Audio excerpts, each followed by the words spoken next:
Hello and welcome to the Small Print Podcast. I'm your host, Elise, and I blog at roulettereader.wordpress.com. And I'm Dawn, and I blog at bangbangbookblog.com. And we are approaching the end of 2016. Obviously, thank God, this year was a doozy. And now we get to talk about 2017 arcs. Sorry about that. My emails are chiming in. So today's arc is going to be Caraval by Stephanie Garber. This book you've probably heard about. It had huge promotion over the summer, mostly at BEA, BookCon, ALA, and many other conventions, I'm sure. It's had a really, really widespread marketing attempt. So we're going to go over what we liked, what we disliked, spoilers and ratings. Ratings and spoilers, sorry. And then we will let you know when we go into spoilers in case you haven't read the book yet and are still planning on doing so and don't want it ruined for you. So, let's get started. All right, so we'll start with our likes. I only have one. Well, wait. Okay. Let's give a brief overview of the book first. I forgot to do that. Sorry. Essentially, it's about this girl and her sister, Dontella. Scarlett and Tella Dragna. And they get the chance to go to this game called Caraval that they've pretty much always wanted to go to since they were a child. And each has very high stakes and very important reasons for going to this game, because if they win, they get a wish, they get something from the tournament, and they want to win really badly. But they are warned that pretty much everything that you see could not be real, might possibly not be real. You can't trust the people that you know, and everything could be a lie. So there's a lot at stake, and each one has their very important reasons for being there. So that was a brief overview. Mm-hmm.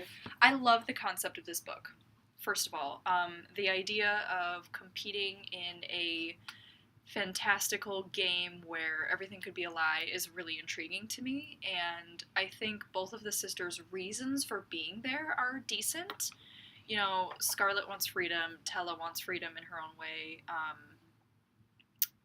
I'll let you kind of make a statement. Yeah, a lot of people are comparing this to the Night Circus. I read the Night Circus a long time ago, and I honestly don't even remember. I don't see the comparison. I read it last year. The Night Circus is more about a person who's apprenticed into a kind of like circus carnival situation. This is very different. Okay. But it is the same in that, like, the world building is very similar. It's very unusual. There's weird characters, but that's as far as I would go with the comparisons. Plot-wise, not really. Like I said before, the only thing I liked about this book was kind of specific, and it was Nigel. He was the guy who was nude and he had all the tattoos, and he would tell you, was he a fortune teller? Yeah. He was a fortune teller. In the tent, right? Yeah. And that's where a very you looked, minor character. I know, but it was interesting where it was like where you looked on his body is what you most desired. Mm-hmm. Yeah. So I thought he was a very interesting character. Yeah. I would have liked to know more about him. But other than that, I didn't like anything else about this book. I thought the world building was really cool. The fact that you had to be in the hotel at night or in the morning at a certain time, otherwise you were locked out and you were disqualified from the game, basically. I like little details like that, and like things that you could participate in the tents, and I don't know, what's it called, the merry-go-round, if that's what it's called, carousel. There were tiny aspects of world building here and there that I really enjoyed, but that's about it. Yeah. All right, likes are over. Let's move on to dislikes. I will say that, looking on Goodreads, I'm scrolling and seeing all the 5s, and I'm calling bullshit on that. I'm just like, oh my god, have I read a totally different book than these people? I feel like I've read a different book. That was my exact reaction. I read this book in May, actually June. When we were at ALA, I was reading this book. And I finished it in about August, and it took me a few months because I just was not interested. And I'm like, I am determined to finish this book. And then I wrote my review, let it sit a couple months because I wanted to publish it closer to the publication date. And last week, I'm like, I'm going to publish this next week. Let me go see what Goodreads is saying, because there's no way this book has got above a 3.5. It has a 4.4. Mm-hmm. And then at that point, I'm like, Dawn, you need to read this book, because before then I was like, don't read it, don't bother, it's a waste of time. But I'm like, am I crazy? What am I missing? So I read it, and I'm like, okay, It's got a 4.4, but Elise doesn't like it. And I'm like, okay, I usually go by what you say. If you don't like it, it's probably not a very good book. Like, okay, she wants me to read it, I'll read it. And man, you were right. Oh my god. I don't know what these people on Goodreads are reading. I don't really either. I mean, not to take away from your opinion. You know, that's your opinion. Of you course. are entitled to it. But, okay, so let's get into the first thing I didn't like. I did not like any of the characters. I felt they were all underdeveloped and they were all tropes. That was my number one reason for disliking this book. I can be very forgiving with plot holes and, you know, sometimes even a lack of world building, but an underdeveloped character is like the biggest waste of time for me. Mm-hmm. What did I just read? I want to leave knowing these people, and I did not. Mm-mm. And I'm trying not to jump ahead of myself and go right to the ending because obviously that was my let's start with Scarlet. That was my biggest beef. But Scarlet really bugged me because she has grown up in an abusive household with her sister Tella, and her reason for wanting to attend this game is because she believes that it will bring her the freedom from her father that she wants so much. That's reasonable. That's understandable. But they don't develop the father. So you only get glimpse of his cruelty, and you're like, yeah, he's pretty cruel. That scene in the beginning of the book where, I don't remember what happened, but... he uses them against each other. Yes. So if, let's say, Tella does something wrong, he'll punish Scarlet. Yeah. As opposed to punishing Tella. Yeah. But I felt that it was more of shock value and less character development. Exactly. The only part about the father that I liked was when they said that he's a very wealthy man, but the other nobility in the country, they don't respect him because they think he's a fool. Mm-hmm. He's a buffoon. Mm-hmm. And I thought that was very interesting. I would have rather learned more about that part of it, but everything about him just seemed to be shock value. Absolutely. And he only became this abusive after the mother left. I was just going to say, I found interesting. I wanted to know why. But it wasn't developed enough. No, exactly. They were just said, Mom left and that was it. Now he's a horrible person. Right. The fact that he had this drastic change after his wife passed away shows potential for character development, but she never goes into it, so we're just supposed to take her word for the fact that he suddenly has this night and day shift. I don't like that. I don't like to be led down that, just listen to what I'm saying. I'm the author. Forget about that little bit over there. No, don't put that in your book unless you're planning on explaining it and bringing it further. And, I don't know. That bugged me. So, Scarlet wants to, I don't know, she didn't even want to go. When she found out she was scared of going. She wanted to go. I think she just wanted a little adventure. But then when she found out that she had to be there for longer than when her engagement was, and oh my God, she talked about that engagement every other page. Yes. I'm sorry. I mean, I know this author, she worked hard on this book, but if you have to keep reminding the reader of the person's motive or their desire, that is not good writing. Mm-hmm. You only need to tell me once. I get it, and then show it through her actions and her behavior. Don't keep telling me. Mm-hmm. So I got really sick of hearing her and this Duke. Well, that bothered me, and also the fact that the more she reminded us, the more she also reminded us that the Duke was set up with her by her dad. If freedom is your ultimate endgame in this book and in your life, why are you following that engagement? Why are you agreeing to be engaged to this person? And Julian told her that. Somebody told her that. Oh, it was constantly being pointed out to her by her sister, by Julian, by pretty much everyone at the game. It's like, at what point does she not see this? That bugged the crap out of me. But the constant reminding just brought my mind back to that kind of plot flaw, if you will, and I couldn't stand that. Going off on that as well, when you have a character who is stuck on this one thing, so she wants to be married to this guy, even though it may be a bad idea just to get away from her father, and clearly we know that she's going to grow at some point. Well, we're hoping. But I kept looking for it. Most books, they grow at some point. But once again, going back to the writing, I don't think the author added anything new to this overused plot device. It's just overused, and you have to add something special or new in her growth to make her remotely interesting. We don't really learn anything about him. No. He does come into the book towards the end, but we don't learn anything about him. So it didn't help you get a sense of why she is actually going through this and why she can't even freaking concentrate on the game because she's so concerned about her engagement to this person. You know, you're right, she doesn't pull anything new into the plot by using this forced engagement situation. Bugged the crap out of me. I found her to be very bland. Like, Yes. there was nothing I was interesting. so bored. She wasn't witty. No. She wasn't adventurous. She wasn't like a little scandalous. Nothing about her was remotely interesting. She but was all these men waffling. loved her. Oh my God. I don't get it. No, I don't either. I hate it when well, okay, sorry. I like really had a problem with this book, but I also don't like when authors seem to assume that we're just going to love their protagonist.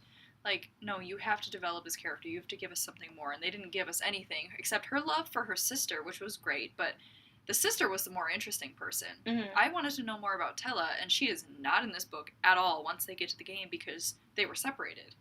And the game kind of tries to use... The game's like her father in that it tries to use Tella against her, which I found interesting. But, yeah, I found her as a protagonist very just dull.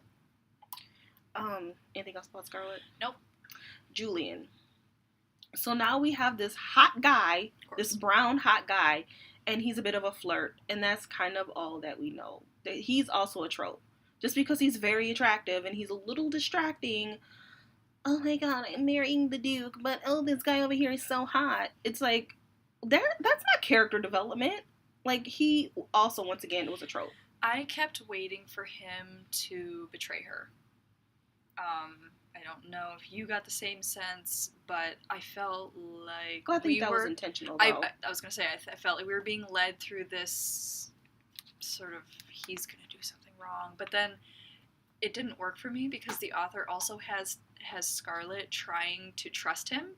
Like, trust is a major theme in this book, obviously, with the game and the relationship with her sister and her father and Julian now. I mean, when we see Julian, he's about to bang Tella. Like, they're about to get it on in the storage room. And now all of a sudden he wants to help Scarlet. And I don't know, obviously all signs pointed to him being, you know, a rapscallion. He's supposed to be this person who's not trustworthy. And I knew that was intentional. But that was all we got from him. I don't know anything. I don't remember any significant detail about him as a character other than what he served to do to Scarlet. There is something significant. We'll save that for the spoiler. But he does have something significant. Mm-hmm. We don't get that till, 10 pages to the end, though? Yeah. I mean, why do we have to wait that long to get a detail about our characters? That doesn't make sense to me. Mm-hmm. So, yeah. I liked Julian a little bit. I liked him more than Scarlet. I liked him in terms of, okay, he's the one I kind of want to read about. He was funny. He was witty. I don't think he was all that funny. Yeah.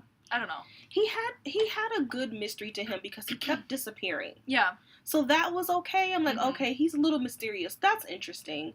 But when the big reveal, I was like, really? I know. That's it? That reveal, though. We'll get there. Anything else about the characters? No other character really stood out to me. I don't understand. Again, I read this over the summer, so I do not remember his name. Remember that other guy that comes in halfway? Dante. What was his purpose? We'll talk about that. Is that a spoiler? Oh my God! I'm like, who is this this dude over here? Like, there was just too much happening in this book. But no, I don't have anything else. It was another thing about Scarlet that bothered me, and it came towards the end. Where... No, this might be a spoiler. Never mind. I'll save it for the spoiler. If you think it's a spoiler, let's just save it. I found Legend interesting, but again, he's not really on the page a whole lot. Yeah. So, I wanted to know who he was. What was his end game? Why is he hosting this game? And I didn't feel satisfied about what we got from him either. Nope. We'll talk more about that in the spoiler edition as well. Another thing I did not like, as I kind of touched on it before, is the writing. I don't think the writing was strong enough. One thing is that this book, there's kind of it's an adventure, and so there are clues to the end game, but the reader is not allowed to figure anything out with the character as the story moves along. We just, as you say, have to take her word for it. And so I'm an outsider looking into somebody else's life that's not very interesting. Right. As opposed to being able to solve things as we go along. So a book that did a better job of this would be The Reader, by Tracy Chee. So you are in the book with the main character, and you have the clues along with them, just as much information as they have, and then you're able to, you know, follow the story along and figure things out. This never happened. No. Clues would just pop up out of nowhere, and oh, there's clue 4. Oh, there's clue 3. It's like, okay, sure. And it doesn't make any sense to you, just like it doesn't to the main character.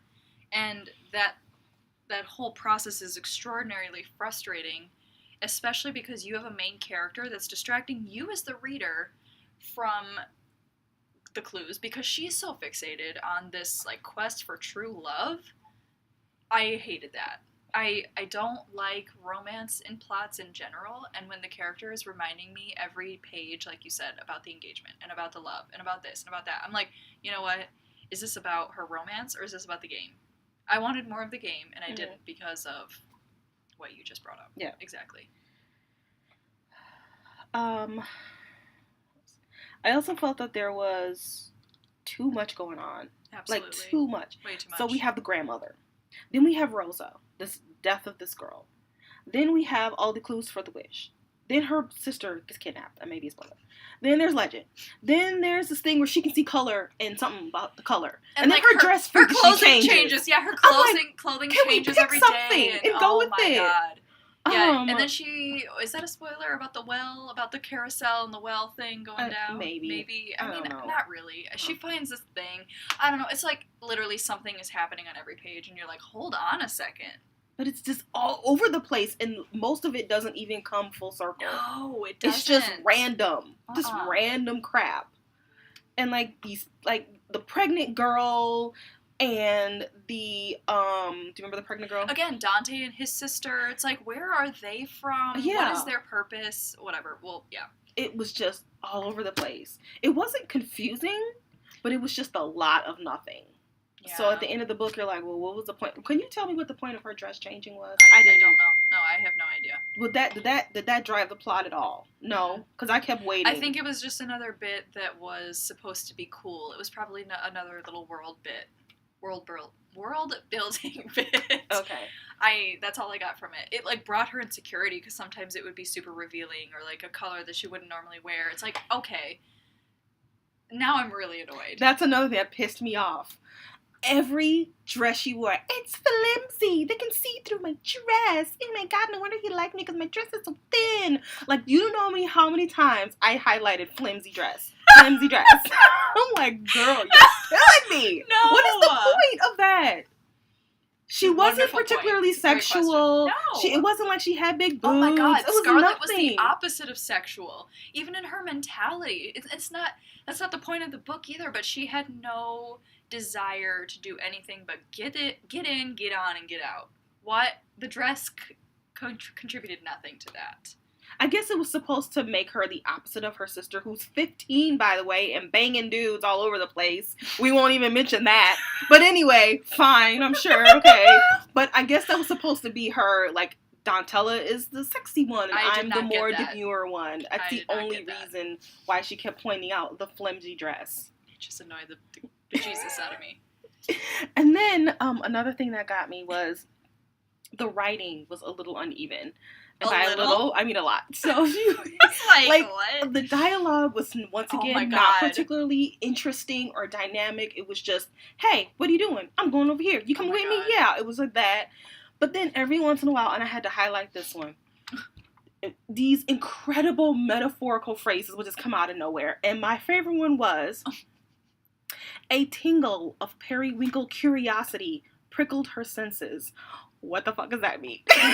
Dude, that's this shit over here. You gonna say what book you're holding up? Well, alright. I am currently reading A Crown of Wishes by Roshani Chokshi, and Roshani mentions Stephanie Garber in the introduction, or in her acknowledgments.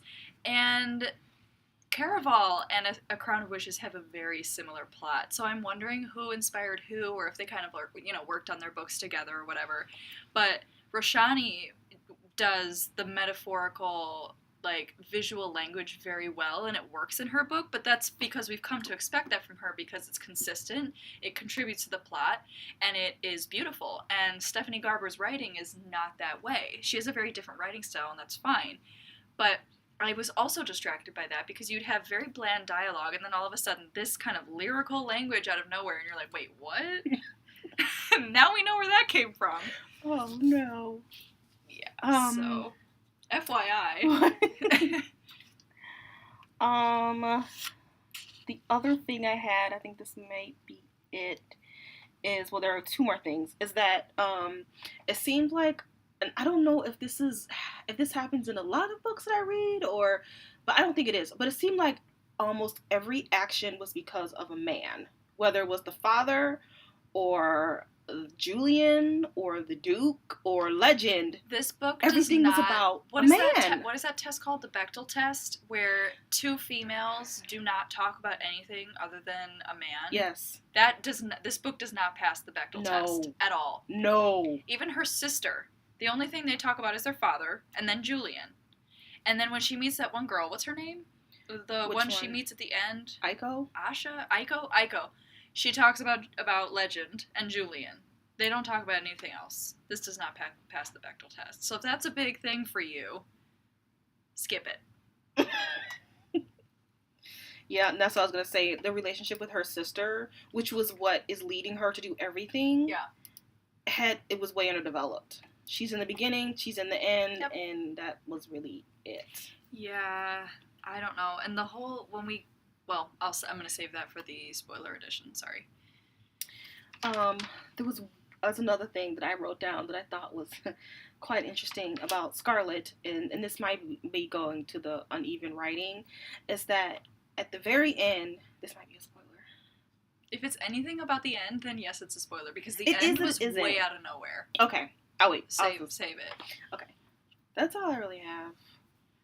Like, I did not think the romance was good. Like, I was not buying her and Julian at all. No, I wasn't feeling it. It wasn't good.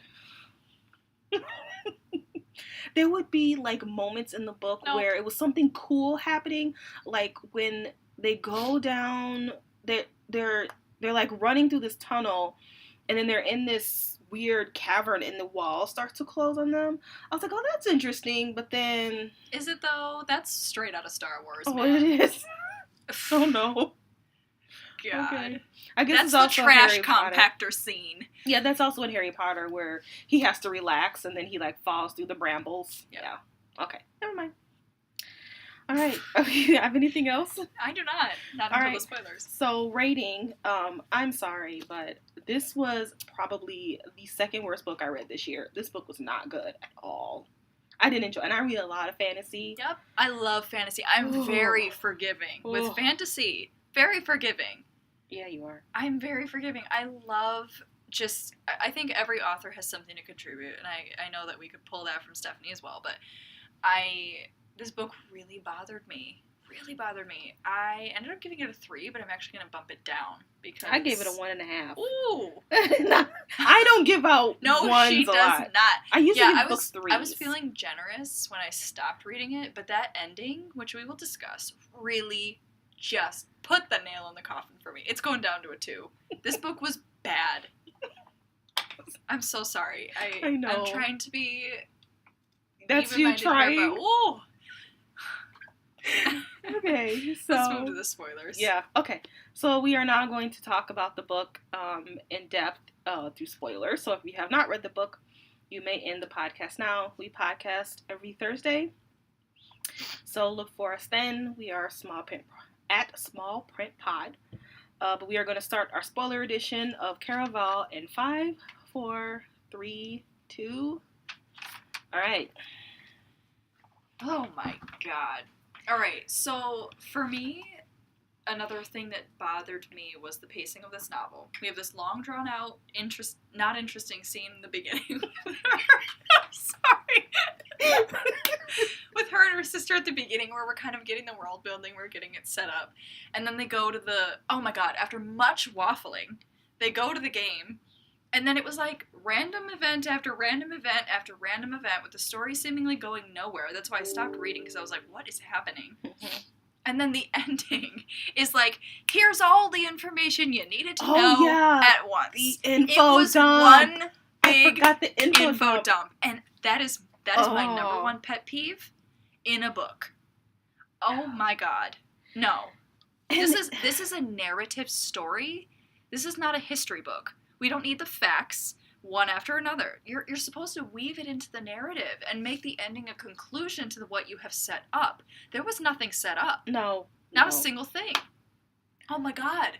So what happens? They go to this carousel, and it like reveals this hidden cavern. Mm-hmm. They go down. They jump or something. Yeah, they jump into the cavern. They have to like face their fear or whatever. It's like, oh my god. Oh, cliches. she has to face her fear. That's the last clue. Yeah, she's gotta like the ultimate sacrifice is facing your fear and everything like that. And then in this cavern, essentially, doesn't her dad and the Duke come out of nowhere? Where the hell have they been? Trying to find her. Oh my god. It's like, okay, so we finally get to see her dad and this random Duke who's a waste of time. He like purchased her. Basically. He bought her. Basically, which I'm sorry. That's offensive. Are we still writing about that? Anyway, they basically tell her what's gonna go down and she's like, no. And then what happens? So this was one of my spoiler ones where I was like, this is spoiler. So, well, I'll get back to that in a second. So they take her back to the room, and they make her go to the room with the Duke. Because you're going to be married anyway, you might as well get banging.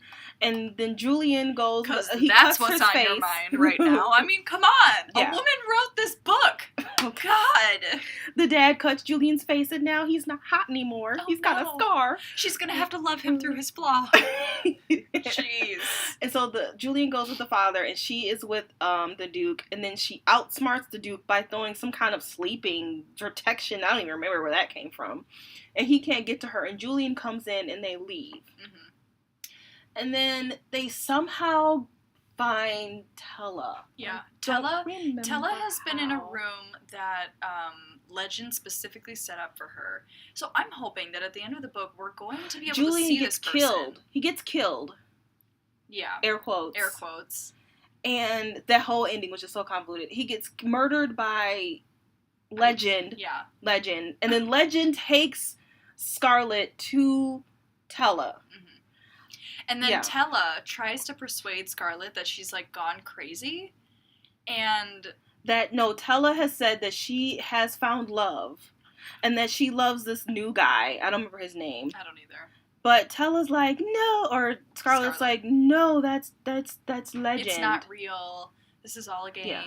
But what got me about that is that she was like, Tella was like, I love him, even though Tella's lying. I love him after a day. And then Scarlet's like, no, you can't love someone that fast. She's in love with Julian. It's been 5 days. She fell in love with Julian, really? We're going there? So come to find out, that's not really Legend. Because no one knows what Legend looks like. No. What? No, her sister jumps. Yeah. She pretends to be Rosa. Yeah. Jumps. And so Scarlet's like, oh, damn, she jumped. And that's it. No crying. No mourning period. She was just like, damn.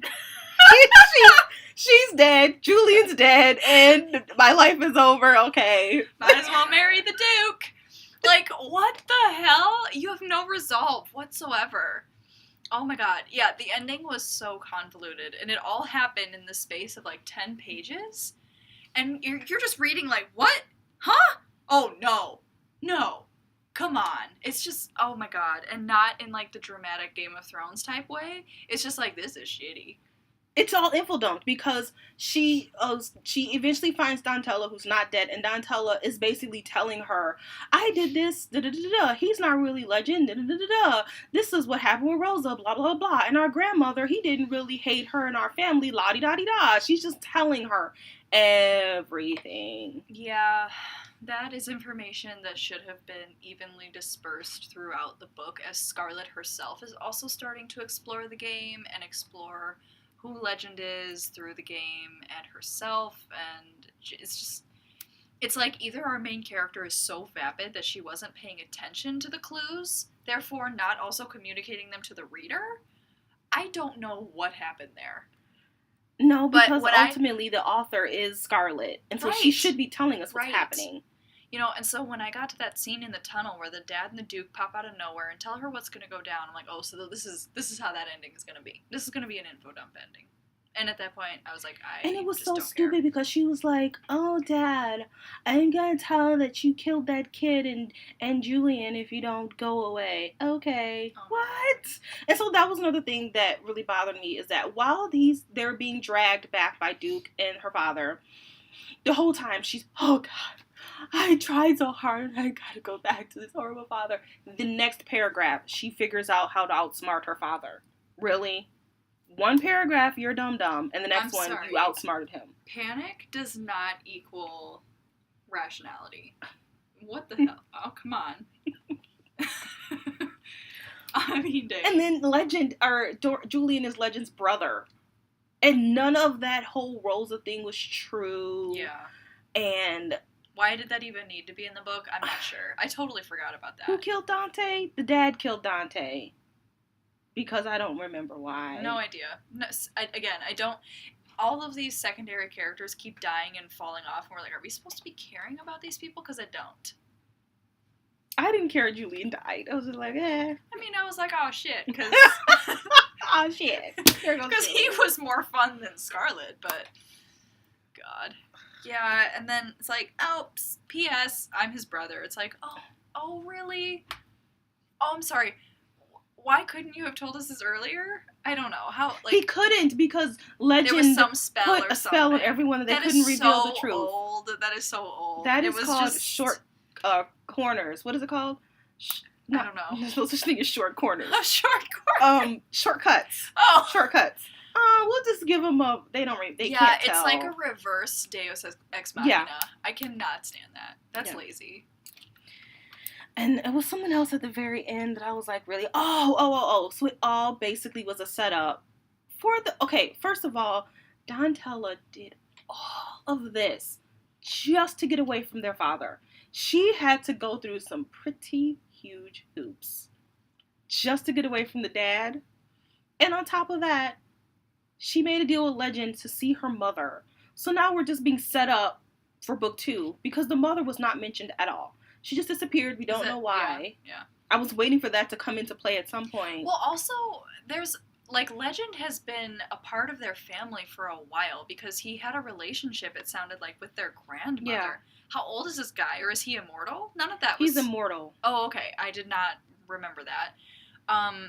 So now, does he love the mom? I mean, what is going on here? We don't know what the deal is with the mom, but that could be it. I didn't even think about that. So, it's, again, nothing new. I'm just... It was nothing new. It really wasn't. So... Anywho. That was, yeah. This book was a doozy, and maybe it was because I was expecting a lot from it. I mean, literally, I saw this book everywhere. Got a copy at BEA. Got a copy at ALA. They are pushing this book hard. And so I'm like, are these people on Goodreads supposed to be saying these things about this book? It's too many for that, It's too many. I don't know. Like, I think what they did genuinely I miss? liked it. They genuinely liked it. I would love to hear the author's thoughts about this book, because... Usually I'm like, oh, okay, maybe that's... Again, it didn't come across on the page, but now that makes sense. But I think it's going to be made into a movie, dude. Oh, my God. They're trying to get it... Who is the publisher on this? Macmillan? HarperCollins? I don't remember. Do you have it up? No, I don't. Oh, yes, actually, I do. Sorry, it's in my review. Flatiron Books? Flatiron. Is that... I don't think Fierce it's an imprint. Reads? Is that Macmillan?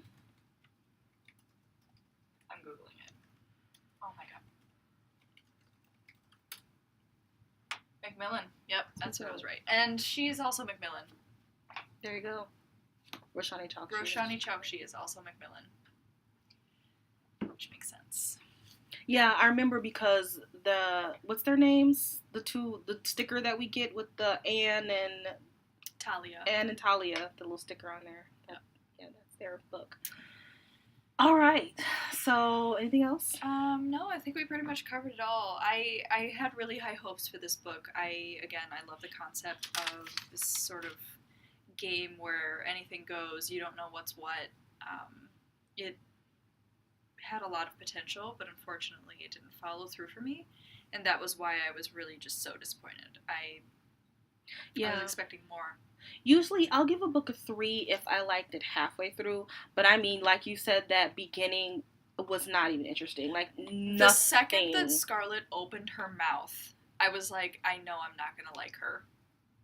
And I kept reading because I kept waiting for that growth to happen. Mm-hmm. And I kept waiting for, legend to appear or some of these, I wanted more world building. I think I kept reading because I was excited to see what the Caraval was. Yes, I really don't like too. vivid books like that, but I'm like, okay, I really want to see what does Stephanie have to contribute to this weird circus type of genre. Right. Nothing.